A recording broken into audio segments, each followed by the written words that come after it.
Good afternoon, ladies and gentlemen, and thank you for having me here. What I'd like to do, if you don't mind, is spend about 5 minutes talking a little bit about UT Arlington. Try to paint a picture for you as to where we are and where we might be going, and then seek your help in trying to make UT Arlington your university. If you look at great universities across the world, especially in the United States, you'll find that they're very closely linked to a community. When you talk of Silicon Valley, there are universities that come to mind. If you talk of the Boston Corridor, universities immediately come to mind. If you talk about the Research Triangle, there's 3 universities. If you talk about Southern California, you talk about San Diego and UCLA and USC. Similarly, we have probably one of the largest metroplexes in the United States that is simultaneously growing in size and growing in economic wealth. And I believe it needs at least one, if not more, great universities. I'm not going to tell you that the University of Texas at Dallas is not a great university. It is. It's a sister university as part of the UT system. But I believe that for Dallas-Fort Worth to truly be a great metroplex, you need more than one Tier 1 university. And that UT is perhaps poised to be one of those institutions. I'd like to tell you why. Let me start off with the size of UT Arlington. Approximately 25 years ago, we were 18,000 students. We were probably known as an engineering school. Today, our size is 38,000 students. We are growing at a tremendous rate, so much so that the College of Engineering from fall to spring grew by 19%. That is in a very short period of time. From those 38,000 students, about 34,500 are in the state of Texas or at our campus. Another 3,500 take online classes from across the globe. Our largest college is the College of Nursing with 8,300 students. It is amongst the largest colleges of nursing in the state and in the nation. The College of Business Administration is about 6,500 students. It has a program in accounting and in taxation that is ranked one of the top 10 in the country, the only one in the state of Texas to be ranked in that list. So if you look at the things that are going on, if you look at the work that is going on in our College of Engineering, which right now is about 4,800 students and growing at a tremendous pace.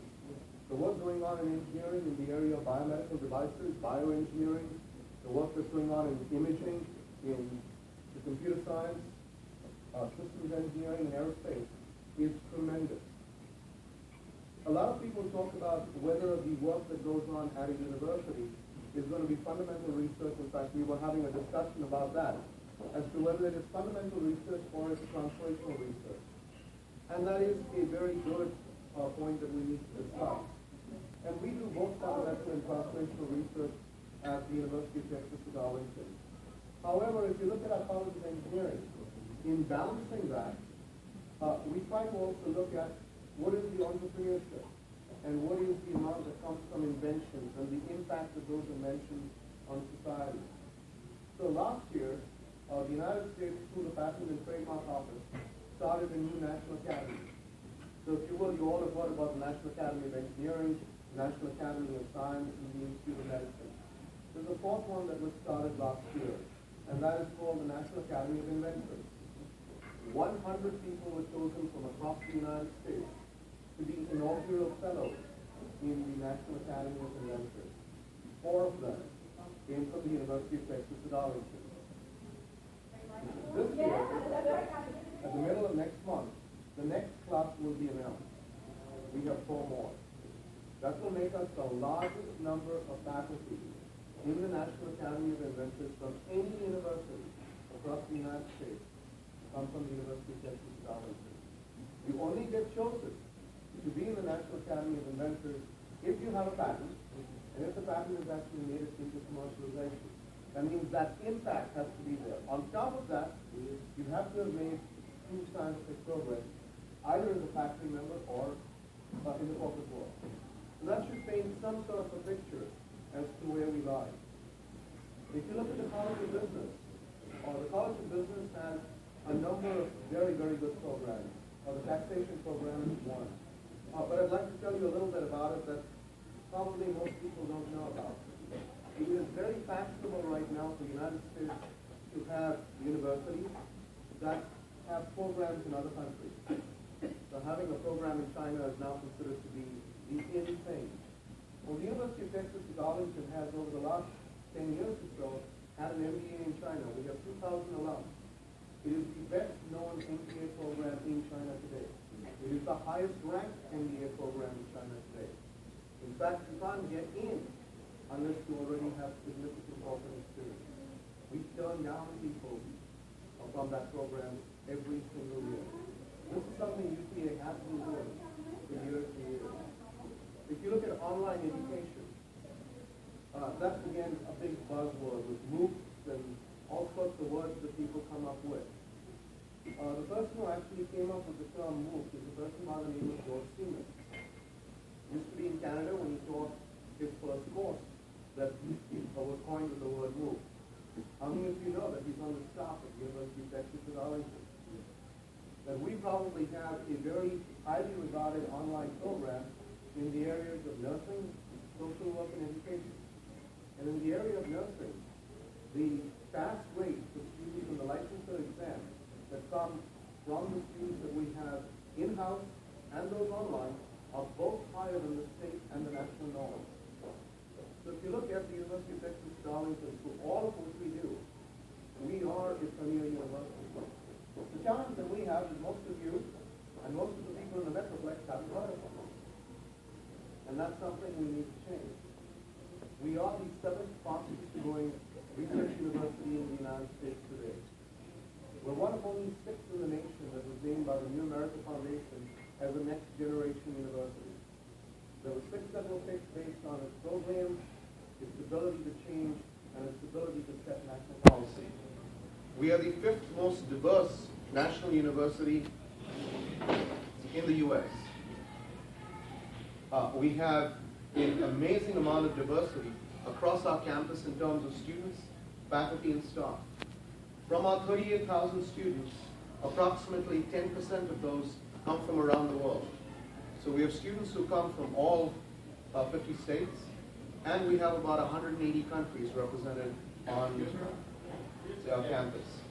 Approximately 1,000 students come from India, and that number has grown from about 831 last year to 1,029 this year.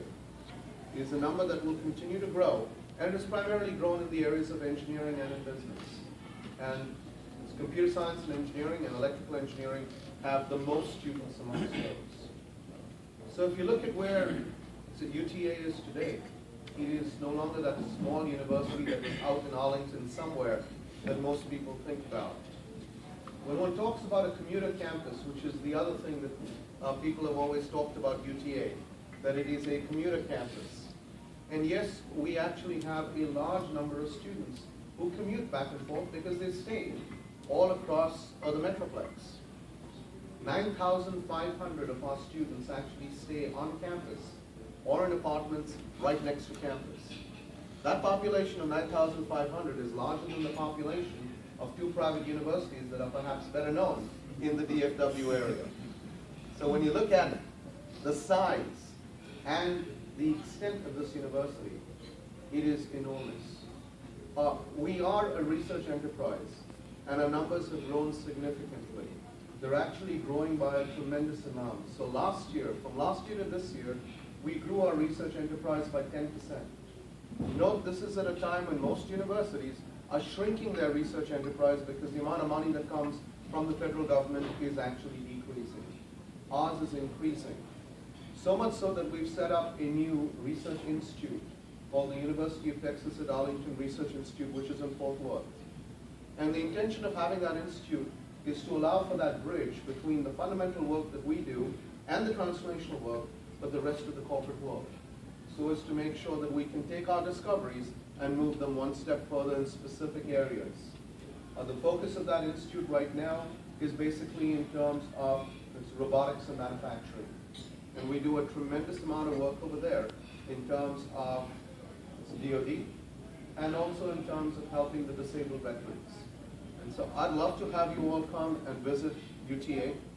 I'd love to have you come and actually visit UTA. It would be wonderful if you had one of your board meetings on our campus. I'd like to invite you to do that.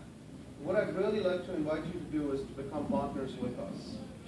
If you look at what we can do together, not just for the Metroplex, but for relationships between the Metroplex and in India, there is a huge amount that could be done together.